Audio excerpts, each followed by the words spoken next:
여기 프랑스 파리 출신의 한 톱 모델이 있습니다. 화려한 런웨이와 셔터 소리에 익숙했던 그녀는 늘 주목받는 삶을 살아왔지만 그만큼 진짜 자신은 누구에게도 보여줄 수 없었다고 합니다. 언제나 외모와 이미지로만 평가받는 관계들에 지쳐가던 어느 날 그녀는 파리의 한 골목길에서 예상치 못한 위협을 마주하게 되었고 그 순간 낯선 한국 남성이 그녀를 지켜주며 처음으로 그녀를 사람으로 대해주었다고 합니다. 그와의 짧은 만남은 그녀의 마음 깊은 곳에 작은 균열을 만들었고 이내 삶의 방향을 바꾸는 계기가 되었다고 하는데요. 왜 하필 한국이었는지, 왜 하필 그 사람이었는지. 그 답은 바로 그녀가 경험한 한국에서의 새로운 시작에 담겨 있습니다. 지금부터 그녀가 진짜 자기 자신으로 살아가기 시작한 이야기를 전해드리겠습니다. 안녕하세요. 저는 클로에 마르탱이고 올해 31살입니다. 프랑스 파리에서 모델로 오랫동안 활동해왔어요. 사람들은 종종 저를 빛나는 사람이라 말하지만 저는 사실 조명보다 조용한 공간을 더 좋아해요. 보여지는 삶에 익숙하면서도 한편으로는 늘 진짜 나에 대해 고민해왔습니다. 저는 누군가를 감동시키기보단 조용히 마음을 울리는 사람이 되고 싶어요. 그리고 지금부터 들을 이야기는 그런 저에게 처음으로 따뜻하게 말을 건넨 한 사람에 관한 이야기입니다. 그 사람을 통해 저는 저 자신을 다시 알게 되었어요. 파리의 밤은 언제나 화려했어요. 거리엔 불빛이 넘쳤고 사람들은 서로의 외모를 스캔하듯 바라봤습니다. 저는 그 안에서 늘 중심에 있었어요. 런웨이의 정면, 광고판의 얼굴, 잡지 표지의 이름. 이름만 대면 아는 사람이라는 말이 저를 지배하고 있었고 때로는 그것이 전부처럼 느껴지기도 했습니다. 하지만 사실 저는 거울을 보는 시간이 제일 두려웠어요. 문장을 지운 얼굴, 브랜드를 벗은 몸, 아무것도 남지 않은 저를 볼 때마다 묘하게 낯설었습니다. 그게 제가 맞는지 누군가 만든 이미지 속 그림자인지 분간이 잘 안 됐어요. 어릴 땐 그저 예쁘다는 말을 좋아했어요. 예쁘다는 이유로 카메라 앞에 설 수 있었고 20살이 되기 전 런던과 밀라노를 오가며 무대를 밟았습니다. 하지만 시간이 지나자 그 말은 점점 칼날이 되었습니다. 예쁘다는 건 기준이고 기준이 되면 그걸 지키기 위해 끊임없이 노력해야 했거든요. 몸무게는 숫자로 관리했고 감정은 필요 없는 덤처럼 여겨졌어요. 웃고 싶은 날에도 무표정하게 카메라를 봐야 했고 울고 싶은 날에도 화장을 다시 고쳐야 했습니다. 가장 힘든 건 저를 좋아한다는 사람들 중 아무도 저를 모르고 있다는 사실이었어요. 그들은 클로에 마르탱이라는 이름을 좋아했고 제가 입고 나온 옷이나 향수를 말하며 다가왔습니다. 저라는 사람보단 저를 둘러싼 이미지에 반한 거였어요. 그게 쌓이고 나니까 사람 자체에 대한 신뢰가 점점 무너졌습니다. 연애도 그렇게 끝났고 친구 관계도 하나둘 정리됐어요. 그날도 그런 날 중 하나였어요. 화보 촬영이 새벽까지 이어졌고 저는 마지막 컷을 찍고 조용히 스튜디오를 나섰습니다. 그냥 걷고 싶었어요. 차를 부르기엔 날씨가 좋았고 생각을 정리하기엔 밤거리가 차분해 보였습니다. 하이힐을 벗고 운동화를 갈아 신은 채 말의 지구를 따라 걷고 있었는데 이상하게 뒤쪽에서 발소리가 자꾸 따라오고 있었습니다. 처음엔 그냥 우연이라고 생각했어요. 하지만 몇 분 뒤 그 남자가 제 옆으로 슬쩍 붙으며 말을 걸기 시작했습니다. 술에 취한 목소리였고 혀가 꼬여 있었어요. 혼자 걷기엔 너무 예쁜 거 아냐? 라는 말로 시작했는데 저는 말없이 걸음을 빨렸습니다. 그런데도 그는 멈추지 않았고 급기야 팔을 잡으려 하는 순간 저는 뒤로 물러나며 소리를 질렀습니다. 주변엔 사람이 없었고 조명이 닿지 않는 골목 쪽이라 더 무서웠어요. 그때였어요. 뒤에서 조용한데도 단단한 목소리가 들렸습니다. 그만하시죠. 고개를 돌렸을 때 키가 크고 또렷한 인상을 가진 동양 남자가 서 있었어요. 그는 짧은 문장만으로도 단호한 기운을 풍겼습니다. 취객이 뭐라 중얼거리려 했지만 그 남자는 두 걸음 다가가 말없이 눈을 마주쳤고 취객은 당황한 표정으로 도망치듯 사라졌습니다. 저는 멍하니 그 장면을 보고만 있었어요. 그는 돌아서서 저를 바라보더니 불어로 말했어요. 괜찮으세요? 그 한마디가 이상하게 따뜻했어요. 누군가 저를 클로에 마르탱이 아닌 위험한 상황에 놓인 사람으로 봐준 느낌이었습니다. 저는 고개를 끄덕이며 괜찮다고 했지만 심장은 여전히 빠르게 뛰고 있었어요. 그는 더 묻지 않았습니다. 여기서 너무 멀지 않다면 같이 걸어드릴게요. 저는 약간 망설였지만 그 말투가 위협적이지 않아 수락했습니다. 짧은 거리였고 그동안 그와는 아무 말도 나누지 않았어요. 도착하자 그는 웃으며 명함을 꺼내 건넸습니다. 혹시 무리한 사람이 또 생기면 연락주세요. 그건 절대 감당하시면 안 되는 일이에요. 그 말과 함께 그는 고개를 숙이고 떠났습니다. 그날 밤 저는 명함을 오래 바라봤어요. 강지우, 삶에 스며드는 옷 대표. 디자인 쪽인지 브랜드인지 잘 모르겠지만 이름은 확실히 기억에 남았어요. 그가 나눈 말은 짧았고 행동도 조용했지만 이상하게 진심이 느껴졌습니다.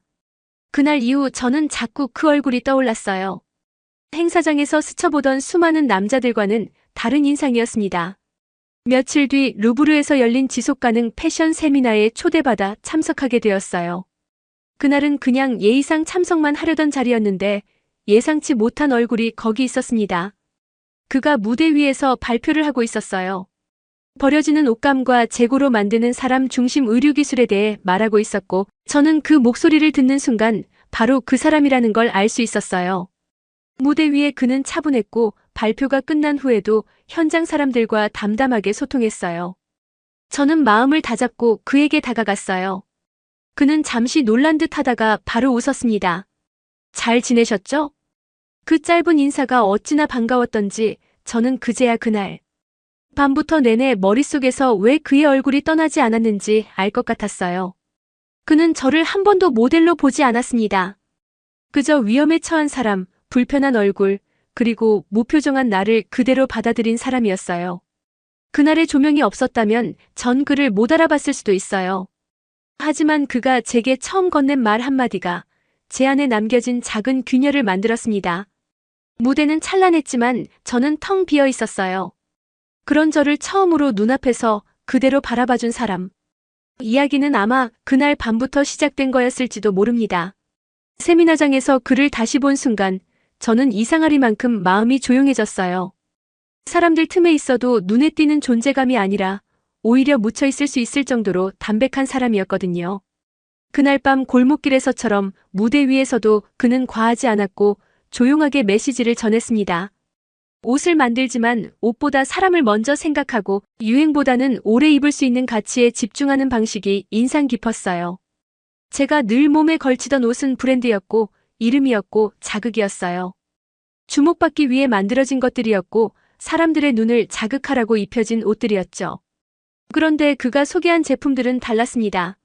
몸에 맞추기보다 마음에 닿게 만든다고 설명했고 저는 그 말이 진심처럼 들렸어요. 무대 끝에서 그와 다시 마주쳤을 때 저는 약간의 설렘과 동시에 어색함도 느꼈습니다. 그는 저를 알아봤고 반가워했어요. 짧은 인사를 주고받고 행사장을 나서던 길에 그는 저에게 다시 명함을 내밀었어요. 이미 가지고 있다는 말이 목까지 올라왔지만 저는 그걸 삼켰습니다.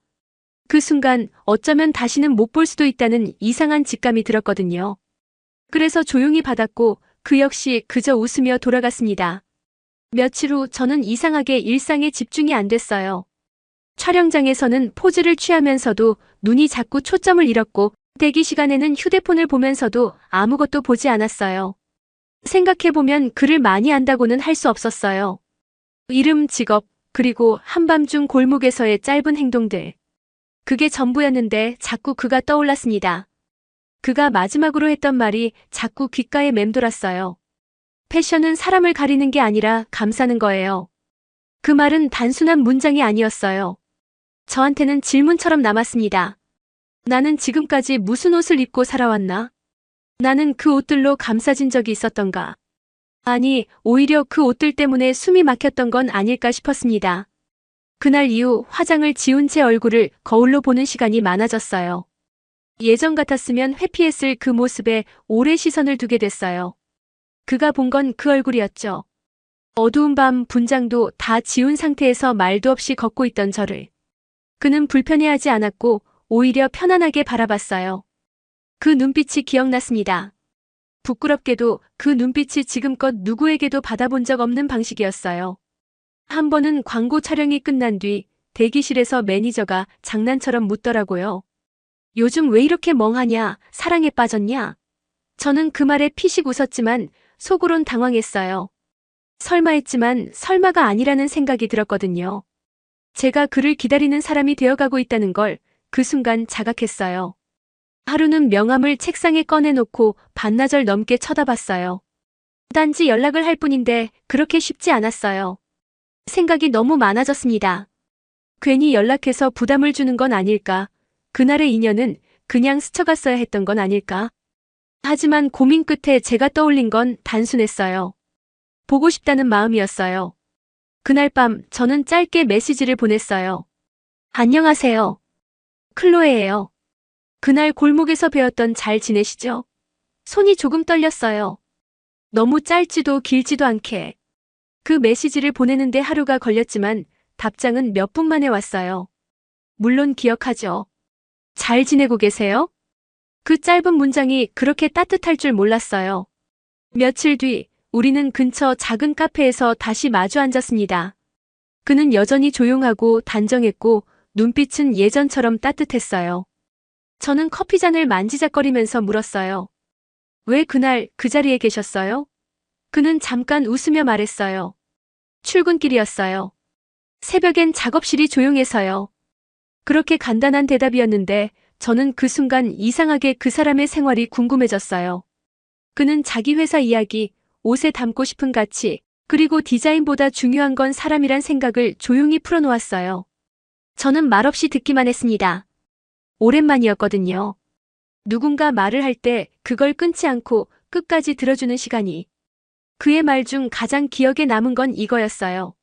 사람들이 옷을 입는 건 보여주기 위해서가 아니라 살아가기 위해서잖아요. 저는 그 점을 잊지 않으려 해요. 그 말을 듣고 저는 처음으로 제가 하는 일이 부끄러워졌어요. 이름값이 중요한 광고, 자극적인 콘셉트, 비현실적인 몸매와 동작들. 우리는 사람을 위한 옷을 입는 게 아니라 옷을 위한 사람을 만들어내고 있었던 거였어요. 그가 말한 감싼다는 의미가 무슨 말인지 그때야 조금 알 것 같았습니다. 시간은 짧았지만 저는 그날 집에 돌아와 오래 앉아 있었어요. 조명이 없고 화장도 없는 제 얼굴을 다시 보면서 생각했어요. 그는 그 얼굴을 보고도 편안하게 웃었던 사람이에요. 그 미소는 저한테 단 한 번도 없던 종류였어요. 그날 밤 저는 처음으로 누군가가 나를 있는 그대로 봐줬다는 감정을 느꼈습니다. 그리고 며칠 뒤 그는 한국으로 돌아갔어요. 긴 작별은 없었어요. 그는 마지막까지 담담했어요. 좋은 사람이라는 걸 누군가는 알아보는 법이니까요. 그 말을 남기고 떠났고 저는 빈자리에 오래 앉아 있었습니다. 그가 떠나고 난 뒤 저는 계속 멍하니 그의 명함을 바라봤어요. 다른 도시, 다른 언어, 다른 삶. 논리적으로는 그를 다시 찾아야 할 이유가 하나도 없었어요. 하지만 저는 이미 결심하고 있었어요.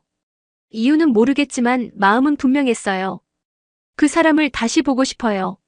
비행기에서 내리자마자 공기가 달랐어요. 이건 단순히 날씨나 기온 때문이 아니었어요. 공항의 분위기, 사람들의 움직임, 절차 하나하나가 낯설었지만 동시에 안정감이 있었어요. 한국은 제가 처음 와본 나라였지만 이상하게 긴장보다는 호기심이 앞섰습니다. 모든 게 또렷하게 움직였고 사람들은 차분하고 빠르게 자기 역할을 해내고 있었어요. 수암을 찾는 곳에서 제 캐리어가 나오는 걸 기다리며 저는 잠시 생각했어요. 지금 제가 이곳에 있는 이유를요. 여행이라고 말했지만 사실은 명확했어요. 저는 누군가를 다시 보고 싶어서 여기까지 왔습니다. 아무런 약속도 없이 단지 그 사람이 일하는 공간을 찾아가겠다는 생각 하나로요. 그의 명함에 적힌 주소를 들고 택시에 올랐어요. 기사님은 간단한 영어를 구사했고 목적지를 말하자 고개를 끄덕이며 친절하게 안내해 주셨어요. 차창 밖으로 보이는 서울의 풍경은 생각보다 현대적이고 동시에 질서정연했습니다. 파리의 감성과는 전혀 달랐지만 묘하게 매력 있었어요. 도로 위를 달리는 동안에도 모든 게 깔끔하고 정확해 보여서 저절로 마음이 놓였어요. 그의 브랜드가 입주해 있다는 건물에 도착했을 때는 약간의 떨림이 있었어요. 처음 들어가는 낯선 공간에 제가 너무 성급하게 온 건 아닐까 싶기도 했습니다. 그래도 그를 만나지 못해도 괜찮다는 마음으로 문을 열었어요.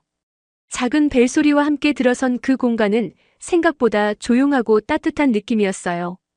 무엇보다 놀랐던 건 그가 바로 문 안쪽에서 작업을 하다 고개를 들었다는 거예요. 그는 저를 보자마자 살짝 놀란 얼굴로 멈춰섰어요. 그리고 곧 웃었어요. 그 미소 하나에 저는 이상하게 숨이 풀렸습니다. 정말 오셨네요. 그 말 한마디가 저를 이 먼 곳까지 데려온 이유였던 것 같아요. 저는 작게 고개를 끄덕이며 인사했어요. 그냥 오고 싶었어요. 그는 잠시 손에 들고 있던 원단을 내려놓고 저를 안쪽 회의실로 안내했어요. 조용한 공간, 창밖으로 햇살이 부드럽게 들어오는 테이블에 앉았을 때 저는 비로소 긴장을 조금 내려놓을 수 있었어요. 그는 제게 물 한 잔을 건네며 물었어요. 그동안 잘 지내셨어요? 그 말이 그렇게 따뜻하게 들린 건 오랜만이었기 때문이겠죠. 우리는 많은 말을 하진 않았어요. 오히려 침묵이 불편하지 않았다는 게 신기했어요. 잠시 후 그는 조심스럽게 물었어요. 혹시 우리 브랜드에서 무언가 함께 해보시겠어요? 저는 놀라면서도 바로 거절하지 못했어요.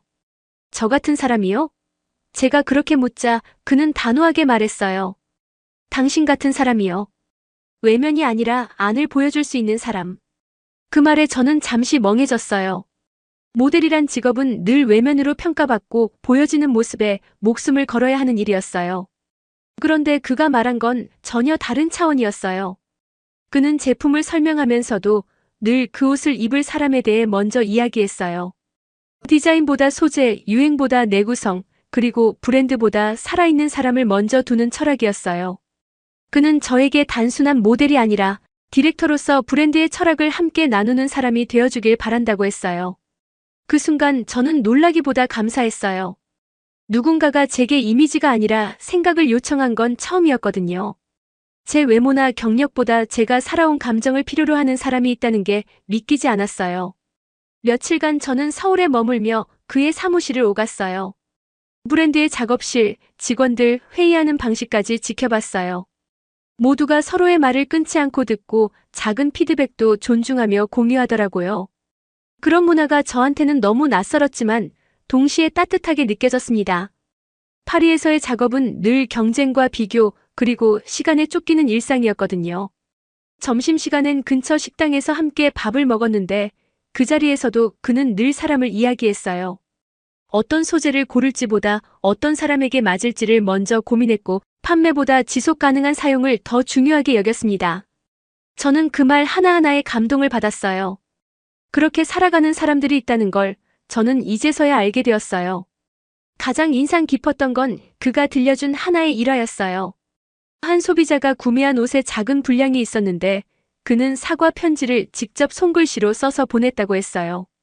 그 편지를 받은 소비자는 감동해서 오히려 팬이 됐고 지금은 자원봉사처럼 브랜드를 돕는다고 하더라고요. 그런 이야기를 듣는 내내 저는 그가 단순히 브랜드를 운영하는 사람이 아니라 사람을 중심에 두는 삶을 살아간다는 걸 느꼈습니다. 저는 어느 순간부터 그와의 대화가 즐거워졌고 그와 함께 있는 시간이 기다려졌어요. 명확하게 좋아한다고 정의할 순 없었지만 확실히 저는 그와 함께 있을 때 있는 그대로의 나로 있어도 괜찮다고 느꼈어요. 화장기 없는 얼굴, 정제되지 않은 말, 그리고 꾸미지 않은 감정. 그 모든 걸 그는 받아들여 주었고 존중해 주었습니다.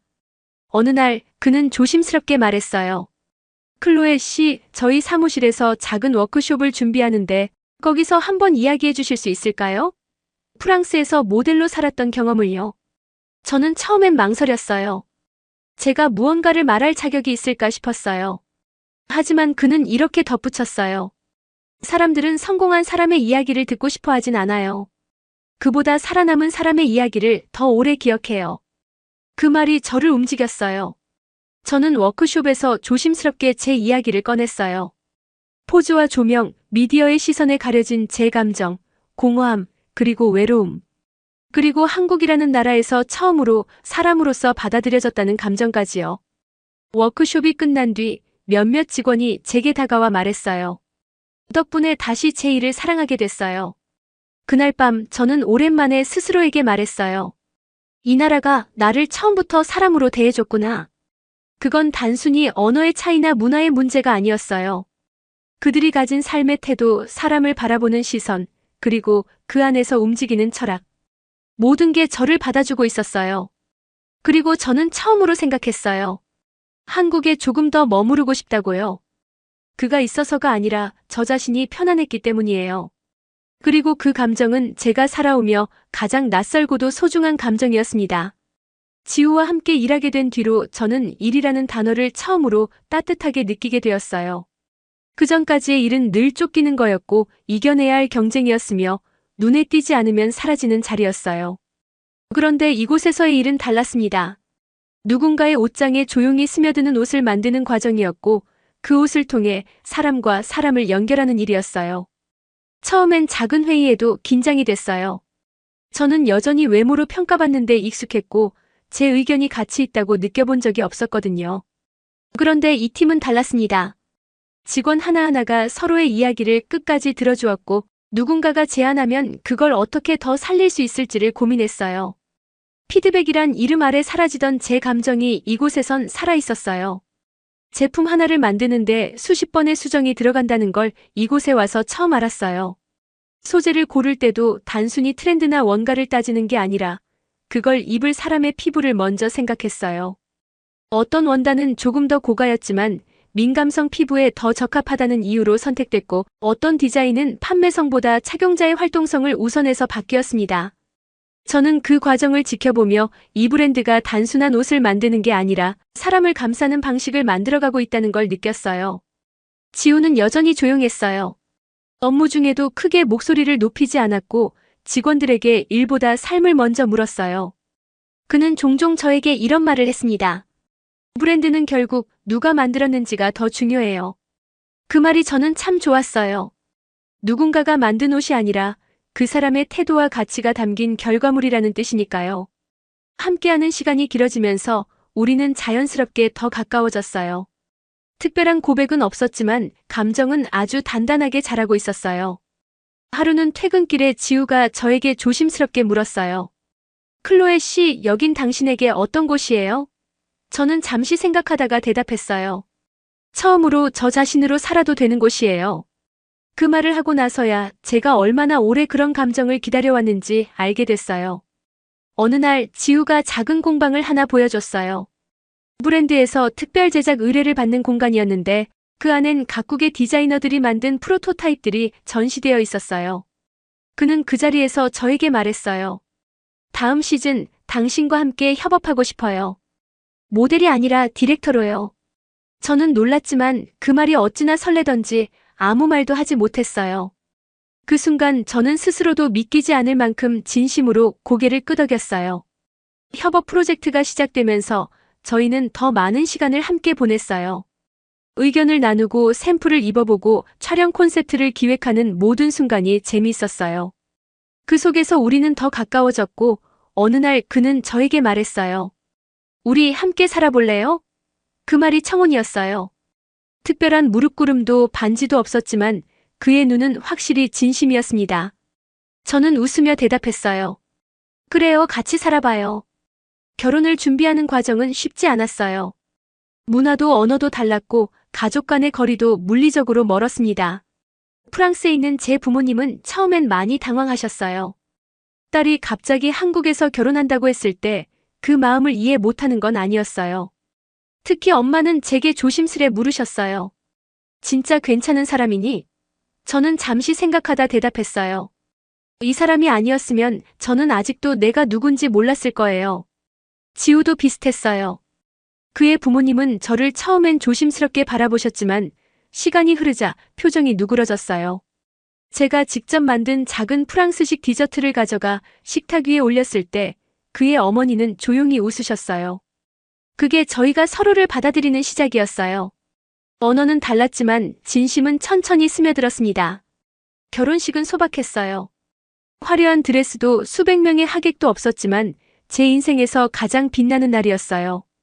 저는 그날 무대가 아닌 현실 위에서 나로서 선 느낌이었어요. 사람들이 박수를 보내지 않아도 괜찮았어요. 그 자리에 함께한 사람들의 눈빛이 충분했으니까요. 이제 저는 브랜드의 공동 디렉터로 활동하고 있어요. 한국과 프랑스를 오가며 두 나라의 감성과 스타일을 이어주는 다리 같은 역할을 하고 있죠.